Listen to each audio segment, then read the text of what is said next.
Well, the baseball season for the Mariners, anyway, and just about everybody outside of the Diamondbacks and Rangers has come to an end. But, Dave, you and I talked about a video we saw, I think it was last week or maybe it was the week before, of a local guy, a guy who's done very well in his time in the major leagues and is calling it a career. We're going to get deeper into the story of a guy from Longview, Washington, who's now with us on the Emerald Queen Casino Sportsbook Hotline. He is Trevor May. Trevor, how are you, man?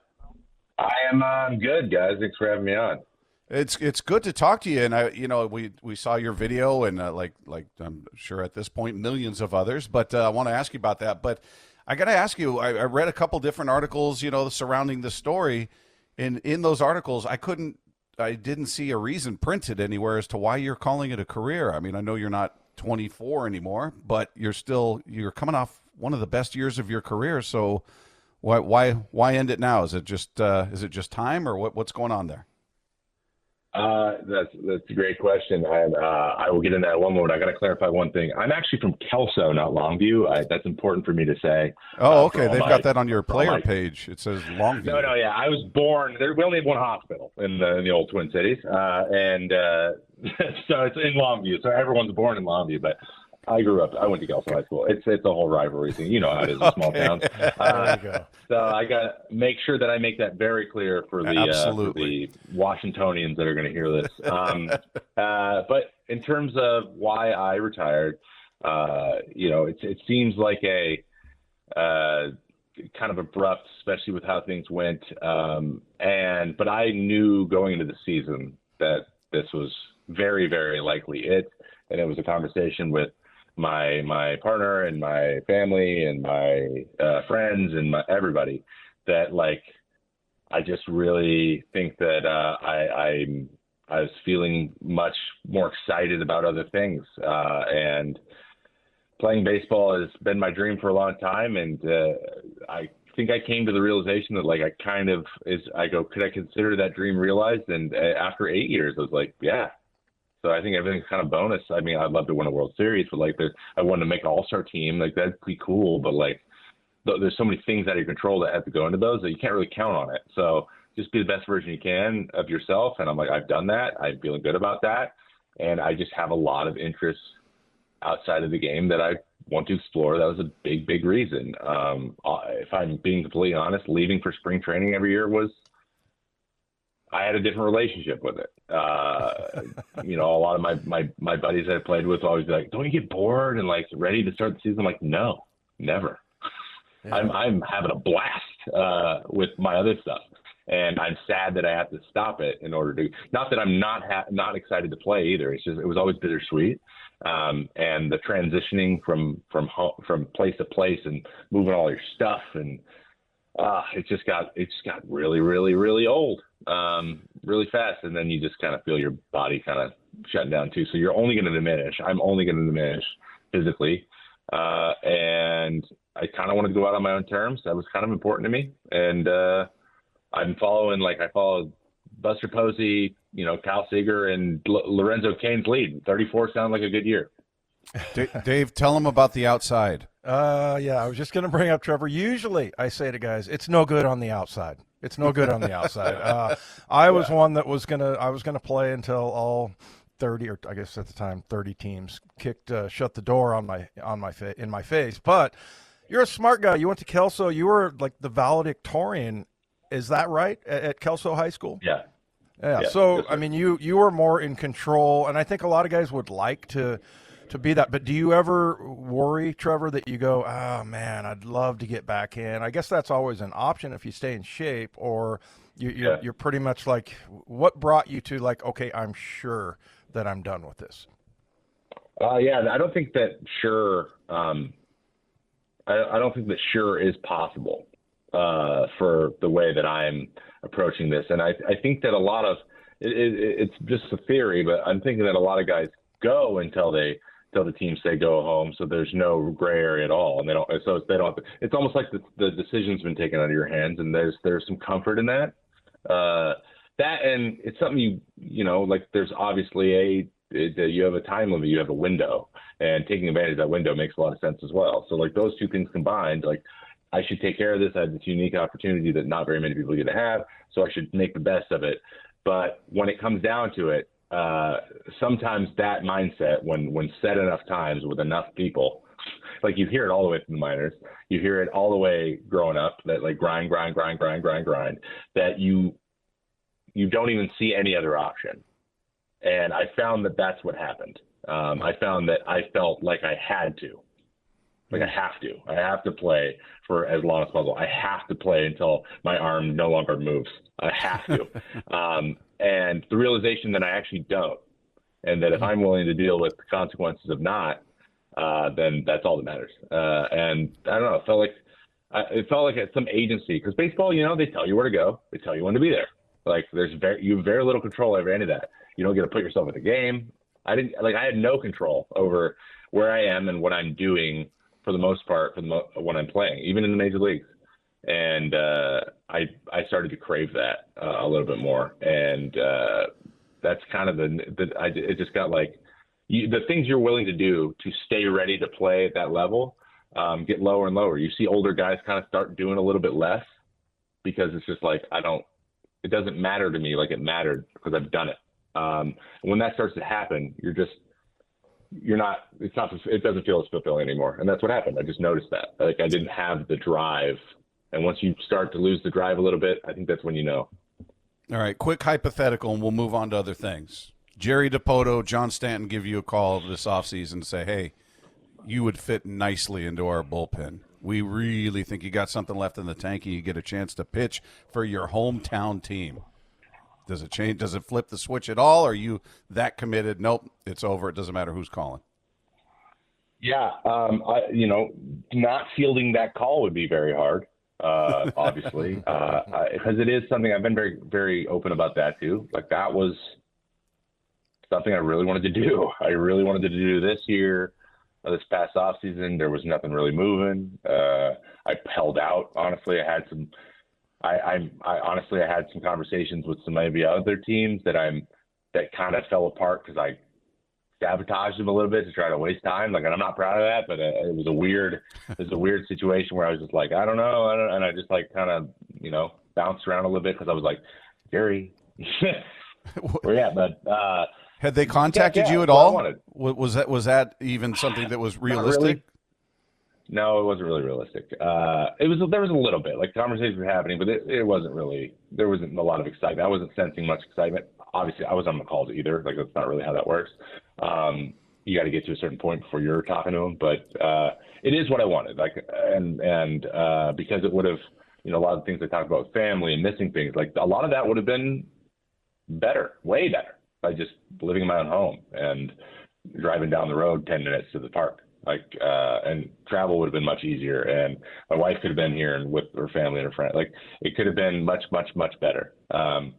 But it just didn't happen. And there's no, hard feelings there either way. I just don't think I fit into the plan. And just judging by, comments made and the way that the interviews work with the powers that be, with the M's, like, it would have been cool to really buy in from a fan and player standpoint. That would have been really cool for me and very easy to do. I think I would have had a lot of fun, like, interacting with people and helping build and being part of the Northwest baseball community, because I feel like I'm not part of it really because I'm gone all the time. That would have been awesome. I would have really enjoyed it. But, I just don't see a world where it would be something I'd be excited to go do. And I don't know if that philosophy, I don't know if I would fit into the philosophy of how the team's put together at the time. I'm just older. I need to be really cheap, frankly, for the role that I would play. I would need to not make very much money. And that's just, but that's how it works now. And that's what happens when you get older too. You just need to take less and less money until people stop giving you any. Yeah. This is how it works. So. Well, Trevor, tell us about when you were growing up. What Mariner team, or were you a Mariner fan, or who were some of the players that you watched and looked up to? Did you ever go to Mariner games? Tell us about your relationship with the team here. Yeah, tons of Mariner games. Obviously, the 01 team, the 95 team. Ichiro was a guy I wanted to face so badly, and I missed him by one hitter. I got pulled when he was on the Marlins, and that would have been his last year, so I didn't get a chance to do it. Randy Johnson, A-Rod and Griffey and all the big boys. But honestly, I was more of the underrated. I don't want to say underrated because Edgar Martinez is in the Hall of Fame, but he's like, just whatever reason, he was on that team too, and he just like gets like, he's like the fourth. Everyone thinks of him fourth or fifth, and he's probably one of the best hitters. I think he's one of the best hitters ever. So Edgar has always been one of my favorite players. Dan Wilson, Olerud and Mike Cameron and even and then Adrian Beltre and Raul Ibanez and Eddie Guardado when he was closing was one of my favorite guys to watch close. And then I got to have him as a bullpen coach for a few years, which was awesome. Wow. So Jamie Moyer, when I was 13, my dad was like, "You throw harder than him right now, you can get to the big leagues." That's how I thought I could go in the major leagues. So I threw harder than Jamie when he was 43. And then when I got drafted, he was with the Phillies, and I got to talk to him, which was super cool. Wow. So, yeah, I'm a big Bone, Brett Boone. Joey Cora was my first base coach or third base coach with the Mets. Like all these guys.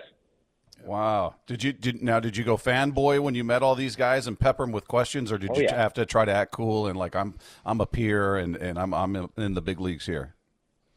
I mean, I didn't pepper questions, but I did. Like, I remember telling Joey, and I'll be honest, Joey was like kind of he's like, well, geez, you're coming in hot. Like, I was like, hey, I just want you to know that you were one of my family's favorite players with the Mariners, and I couldn't really remember how long he didn't play for him that long.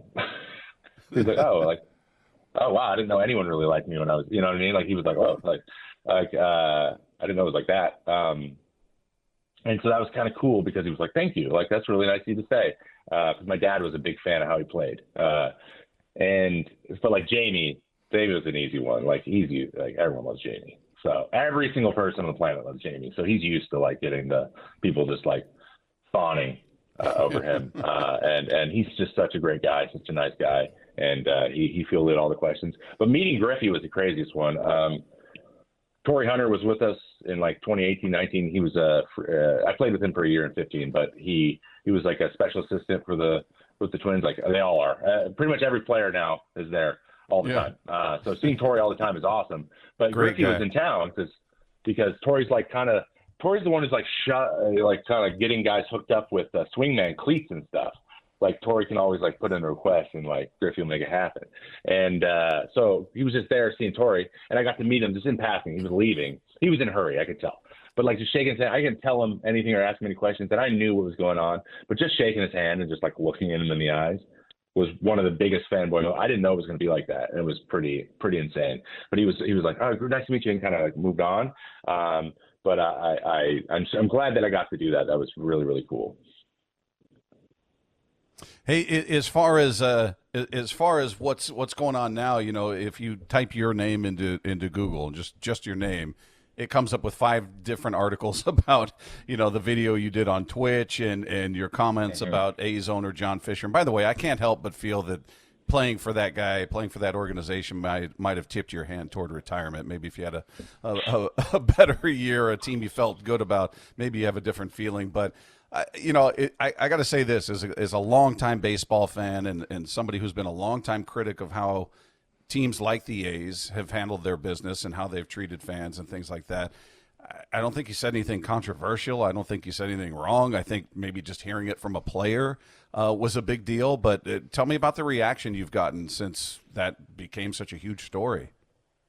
Yeah, that was not. I wasn't premeditating that going in. Like, I wasn't planning on just like, lighting the house on fire as I left. I didn't mean to do that. But when it comes to Twitch, it feels like a safe space for me, and I feel comfortable being critical of power structures that be there quite a bit. And someone said something. I saw it in the chat, and they said something like, "Oh, I bet you're happy to get away from that situation," or whatever. And I try to be very clear that like the A's organization, I think of them very different. I feel like they're separate in my head. The owner and then the organization that he owns are separate. because I just don't know how many people are like really on John's side. I don't know. I can't point to anyone who isn't specifically, but it's just a lot of like, I don't know what's going on. Like it's a lot of shrugging. Like no one seems to know but him. That's what happens when someone does not communicate with anyone who works for them ever, which is, it's crazy to me. I don't know. That feels very 101, but business school. I don't know. But it just, you gotta make an effort. So he doesn't. And so now I like feel for everyone who has to try to make decisions who are in the stadium, because when you don't know if it's okay or not, you're just going to never ask. Like that's kind of what's happened over the years.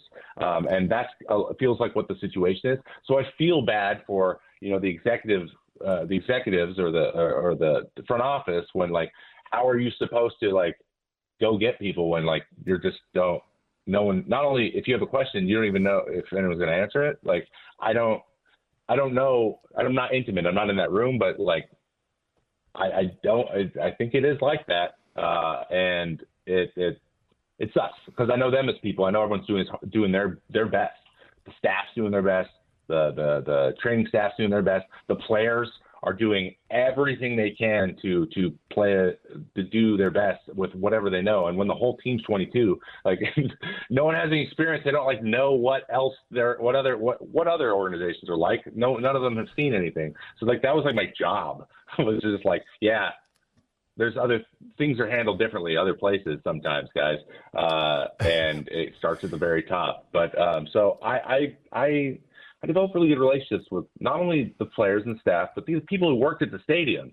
Like they are all people who've been there for decades. Everybody. It's insane. I've never seen a group with that many people who've worked somewhere for 30 years. It's crazy.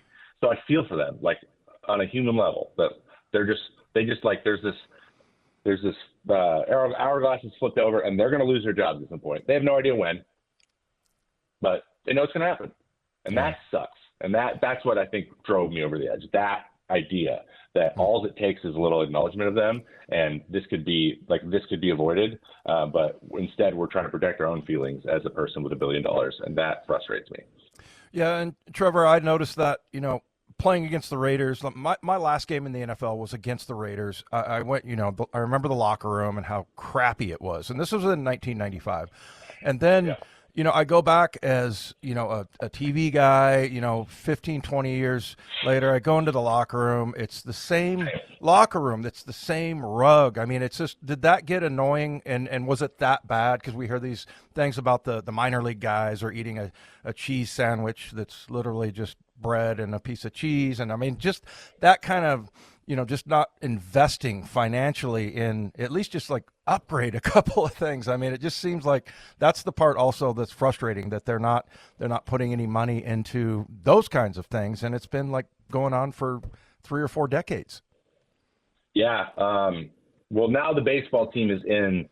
Now the Raiders have left. Actually, a lot of that opened up. So now the baseball has all of it. So like our opportunities to upgrade things are better. So like the kitchen's new. They updated the kitchen. Like we're in where the Raiders used to be. So it's a huge club. It's still old, but they put batting cages up there now too, and they closed because it was like massive, and then they put a batting cage or 2 up there too. So now we have a lot more of the stuff we need. Though I will say, if you're looking for the 4 seasons of clubhouses, that's not it. You're not going to see that. It's not going to be Texas. Texas is insane. Like it's not what you're going to get. But if you're not, all the bells and whistles, like the plaques being really cool and like the lighting coming on the top of the lockers and things, like why do I don't need any of this. And maybe they don't have as many like cool like the machines used in the training room for like recovery and things, and you got to take care of some of that yourself. Unfortunately, my pay scale was allowing me to take anything I needed. I could get something for myself, which shouldn't be how it is in my opinion. But like I get it; those things can get kind of crazy, expensive. But like if you're able to you're okay with kind of working around some of that stuff. And for the most part, you have everything you need. And the weight room was nice, new stuff in the weight room. That was the old clubhouse. So they turned the old clubhouse, the tiny one, into the weight room. So now there's a full-size weight room. So, like, things just got better. They were much better. Fortunately, the league kind of, through some negotiation with the PA, like, a lot of stuff had to be standardized. And over the last 4 or 5 years, it has been. So you have to have certain things.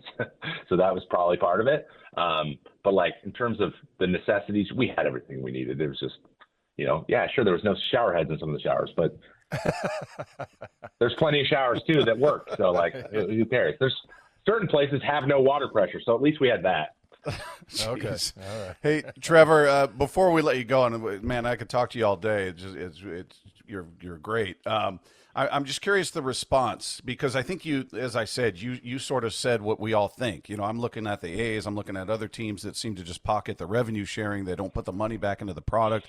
I feel bad for players who go into the season probably going, we got no chance here. I mean, it's remarkably frustrating. And I've said there's got to be a minimum. There's got to be as an owner, if you're going to own a professional franchise, then you've got to spend X. That's the minimum, because they don't have that in baseball. Does that seem like a realistic thing that could happen in baseball, or do you feel like it's to just maintain business as usual? Unfortunately, having minimums means there's a maximum and a salary cap. And they would love to do that, because the minimum would be astronomically low, probably. And then that would open the door for capping the top side, so them saving even more money. That's how it would work, because they are the ones in power. They have the power in the situation. That's just how it always works, which makes sense. But, like, yeah, I agree with that. Or there needs to be standards that need to be upheld, even if it's not a minimum amount of money spent. Because, as we know, people with lots of money are very good at manipulating that so that they can avoid spending money. That's why they have the money they have. And the way that business structures work in the modern world, there's a lot of ways to get around things like that. So it would just be another version of that, in my opinion.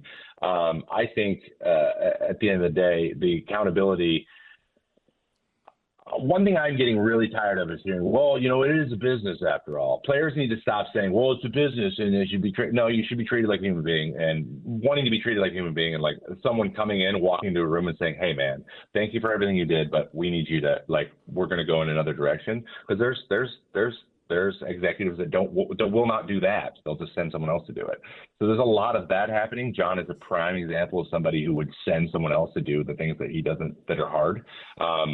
And, you can say, well, we got to make money at the end of the day. I'm like, yeah, I understand overall you do, but every single decision doesn't have to be like that. You don't have to do that. So don't act like you do.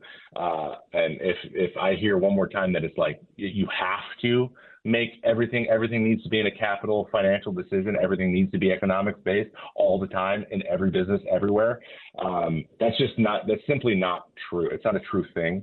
You can do things that just take care of your employees or just take care of your fans because you care about them. You can do that, even if it means that you might not make as much money in the back end. That's okay sometimes. It's not everything.